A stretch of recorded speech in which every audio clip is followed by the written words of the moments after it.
Kingdom Come Deliverance 2 has gone woke. It's completely over. Do not buy this game. If you buy the game, you're basically supporting BioWare in disguise, because the devs behind the game have betrayed us. This is pretty much now Kingdom Come Veilguard Edition. That's not really what's happened. It's actually a bit more nuanced. In fact, I still have a lot of confidence in the game. I've been staying away from most news. So this drama, because there is genuine drama, I'm going to go through it. It's kind of complicated, but I'll try and break it down and let me know if I've missed anything, missed any of the nuances. But the way I see it, this has kind of blown up because Warhorse Studios, the studio behind the game, have made some mistakes.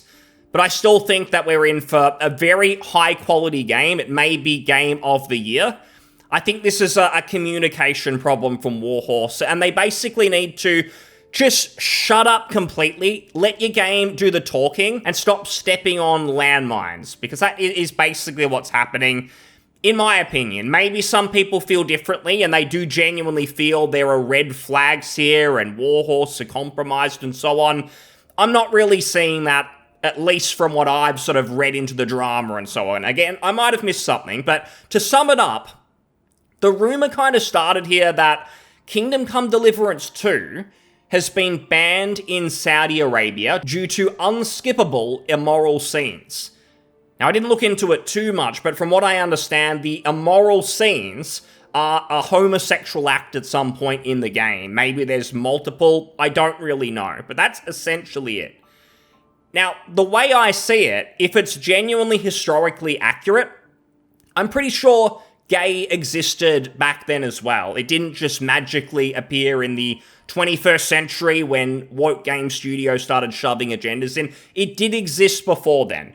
So that by itself, I don't really see the big deal. And if that was the whole drama and people were getting upset about that, I'd call it pretty stupid, because a lot of people do say, people who don't like games like the Veilguard and Concord and so on, they'll say that they have no problem with diversity or same-sex relationships in games and so on.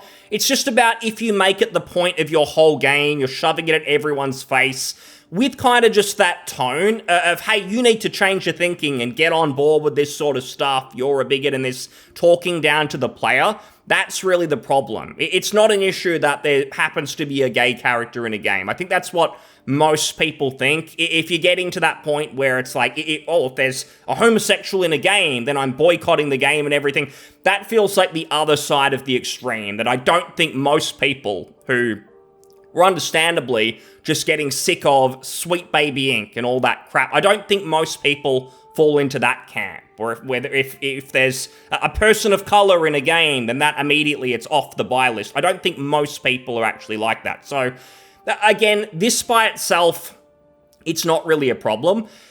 The issue, and where it's become pretty contentious, is Warhorse's response after this, because there was a lot of maybe commentary, people on the Steam forums, various different gaming boards, who were criticizing the fact that there were these immoral scenes in the game and were maybe talking about it. Warhorse should have just shut up then and said, if there's going to be people who are upset about a homosexual act in the game, if there's people upset about that, what can we really do about it? Nothing really. Let's just let the game release, show people that it is high quality. We're not pushing DEI woke agendas. We're just trying to be historically accurate. We're doing our best with that.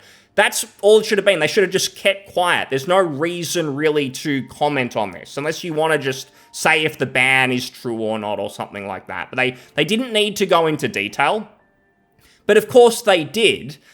Daniel Vovra, who has been outspoken before, and to be fair, 6 years ago, before the first game came out, he was vocal for what I considered to be the right reasons. There were people saying he's a racist because historically accurate game, and you haven't put diversity quotas in there. There needs to be at least this percentage of black people in the game, or this percentage of women as soldiers in the game. If you don't do that, you're part of the problem. There were a lot of people saying those things to him, and he said, shut the fuck up, because I'm making a game with integrity. It's historically accurate. We've consulted experts.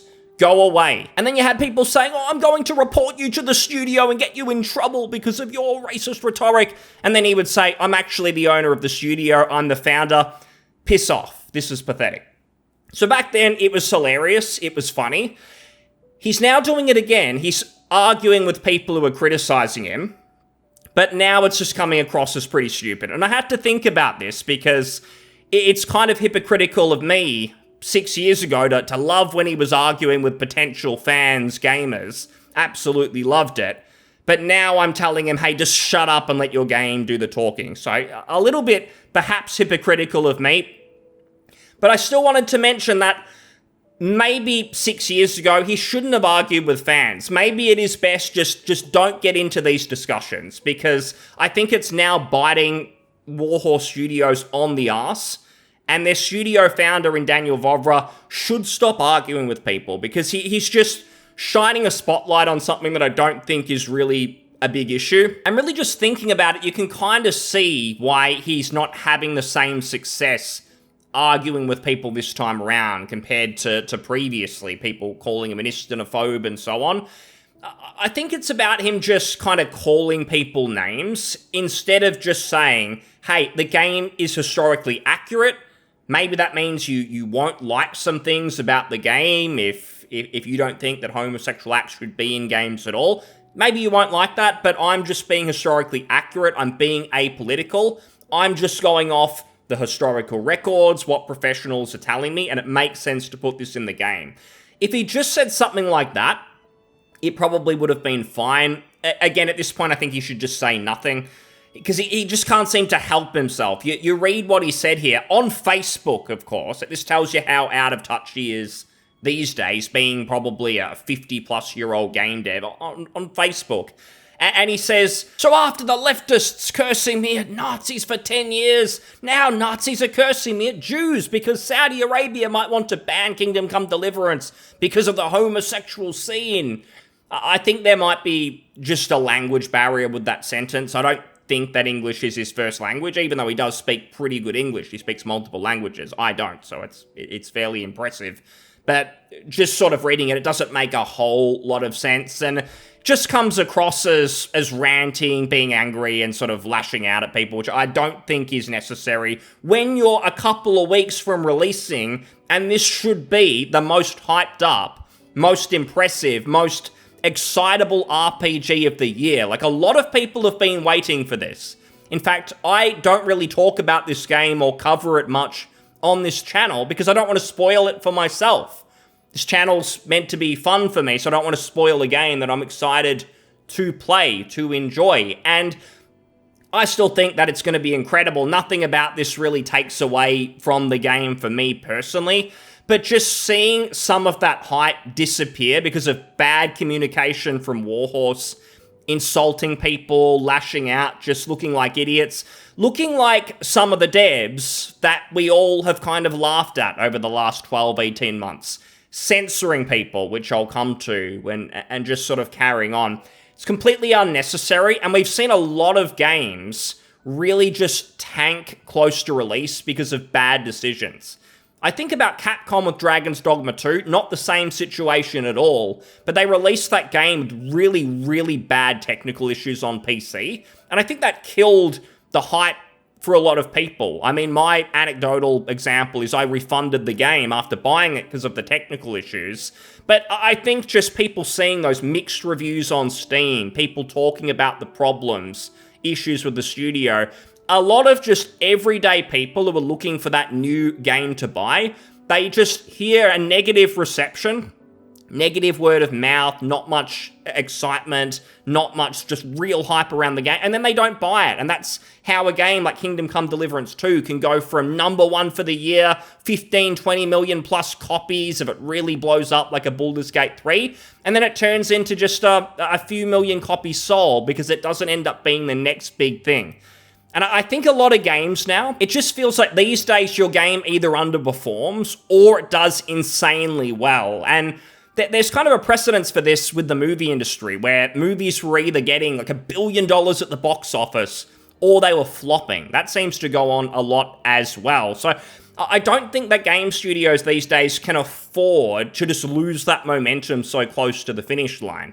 And I do feel it's self-inflicted. Some people might say, oh, it's these whingers, these anti-wokers are so bad criticizing this.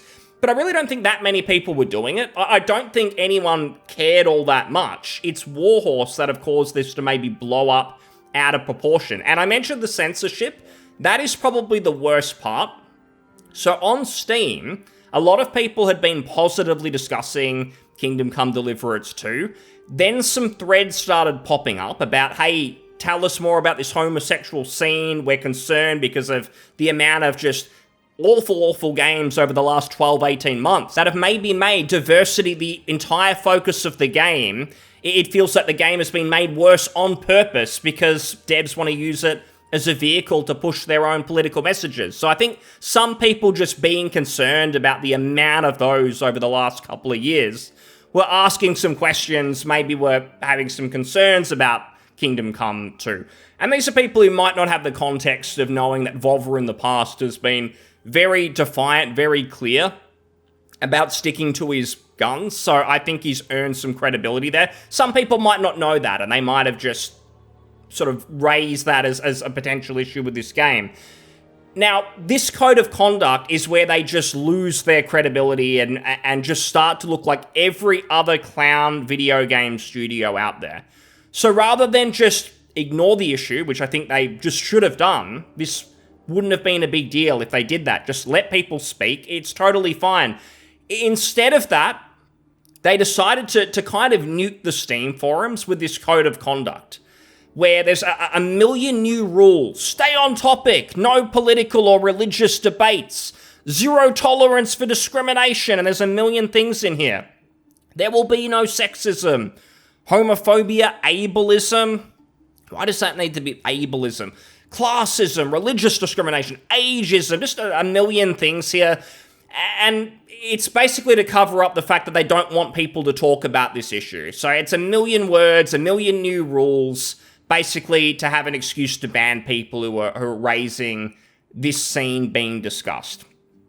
I don't think this is necessary at all. Just makes you look like they maybe have something to hide. And honestly, reading through it, it's not really the content of this that's the problem. It's just that when people hear that you as a studio, you've gone in with a code of conduct to censor people, just hearing that that's happened at all is just going to paint you in a negative light. You can say you've got good intentions with it and, oh, you just don't want people to get hurt and all of that, but no one really believes you. It just seems like you've done this to censor people and for no other reason, for your own interests. And it's not a good look. 2 weeks or 3 weeks out from the game launching, you've got all that momentum. People are, I would say, en masse excited. This harms that. It does harm that. And you can see now the general discussion on the Steam forums, a lot of negative threads. And I don't think these would be here if it wasn't for them just shining a light on the issue with this code of conduct and the founder of the studio losing it over all this, over maybe a bit of criticism. He's continuing with this as well. So here on X, he's answering more questions. The game is exactly what I wanted it to be. No one has tried to influence me as an artist in any way, and anyone who knows me knows I wouldn't let them anyway. It's probably true. That probably is the case, but you're getting on the defensive. In fact, he's coming across maybe too defensive, given people probably just asked a simple question, which was, hey, there's been all these awful games over the last couple of years that just push what feels like propaganda onto us. Is this another one of those? Are you doing it again? Is your publisher force you to go in this DEI direction? And he could have just said, no, absolutely not. I do my own thing. Shut up, and just left it there. Instead, paragraph after paragraph of answers, insulting people, calling people names. I don't think it's helpful, and it's starting to reflect on the sales numbers. Now, here on the Steam charts, let's be honest, I don't really know how to read these sales numbers and if this really means anything, if a game is in the top 10 bestsellers right now, or if it's at number 30. I don't know what that means, how many copies that actually means. But analysing the Dragon Age, the Veilguard sales numbers and looking at the Steam charts every so often, It seemed to be a pretty good reflection that that game wasn't doing very well, given the director seems to have been quietly moved on, says that they quit, but we know the real reason, gone, maybe the studio's getting shut down. So it seems like you can read into them somewhat, and if what people have been saying is correct, Kingdom Come Deliverance 2 was at like number 7, and now it's gone down to number 23, I think it was at 30 earlier. Whether that means a lot of people are refunding it, or maybe just the lack of hype is causing a lower amount of pre-orders, it is something to think about. I really don't think if this game releases and it's genuinely fantastic, this is going to mean all that much. I really just wish that they wouldn't risk or do anything to jeopardize the potential success of this game, because I want it to do really well. There's no bullshit with this game. It's releasing as a full product. There's no microtransactions. It seems to have a ton of content in there. They've spent years on it perfecting maybe some of the weaknesses of the first. This is an expanded, supposedly better version of the first with huge production values, and it is an old school RPG in many respects. This is the sort of game I want to see do really well. Nothing about the drama. Again, it started with just Saudi Arabia don't like that there's a homosexual scene in the game, which, again, if it's historically accurate, maybe it makes sense that it's in there. There's nothing I've seen to suggest there's a problem there. Most of this is it's self-inflicted damage to their reputation, censorship, banning people on Steam potentially, insulting fans and people who've maybe asked a couple of questions. Totally unnecessary. Just shut up. Don't say anything more about this until the game is released, well after the game is released, if you really have to. Just let the game do the talking. If it's an incredible game, and as Daniel Vovra said, there's no agendas being pushed or anything like that, he's not compromised, this is just his honest vision. If that's right and the game's great, people are going to buy it. Don't jeopardize that. Don't be stupid. Learn from these other hopeless devs. Obsidian, the art director who was carrying on. Concord, the professor, calling everyone just talentless morons or whatever it was. This should be a successful game. It's a shame to see this so close to release. I hope it turns out to be amazing and this can all be put behind us, because the industry needs this. The genuinely next great game that gets everyone talking positively and puts other developers, publishers on notice that they need to also produce quality if they want to have commercially successful games. That should be the conversation when this comes out, not, oh, what a shame, it was so close to being a big thing, that the next big game everyone's talking about, but the devs blew it at the last minute. I hope that's not the case, but we'll see. Thanks for listening. I'll see you on the next one. Cheers. Bye.